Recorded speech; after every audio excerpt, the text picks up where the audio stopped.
Welcome to our channel. Today we how to start freelancing with Dribbble, quick tutorial step by step clearly. Create a Dribbble account if you haven't already. Visit the Dribbble website and click on the sign up button. Choose whether you'd like to sign up using an email address or a social media account. Fill in the required information and verify your email if prompted. Complete your profile by adding your profile picture and a brief bio. Make sure to include your skills and areas of expertise.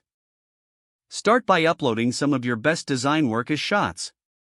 Ensure your shots are high quality and represent your personal style. Use relevant tags to make your work easily discoverable. Engage with the community by liking and commenting on other users' posts. Follow designers who inspire you and whose work aligns with your style.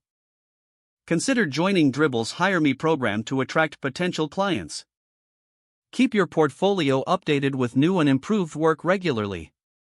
Use the platform to network with other professionals in your field. Share your Dribbble profile on social media to increase visibility. When you're ready, apply for freelance jobs posted on Dribbble. Craft personalized proposals showcasing how your skills align with the job requirements. Be responsive and professional when communicating with potential clients. Stay consistent in uploading new work to keep your profile active. Monitor your analytics to understand which of your shots receive the most engagement. Always seek feedback on your work to continually improve your skills.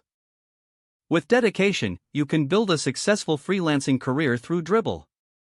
If the page does not load, refresh the browser or try again in a private or incognito window. Make sure you are using the correct email address, then retype it carefully to avoid small typos.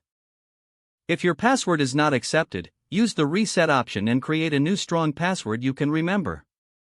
Check your spam folder for verification or security emails, then complete any requested confirmation steps. Enable two-factor authentication if available to improve account security and reduce unauthorized access risk. After signing in, review your profile details so your contact information and settings are accurate and current. If you see an error message, note it down and try again after restarting your device and internet connection. Don't forget to like this video and subscribe to our channel for more step-by-step tech guides.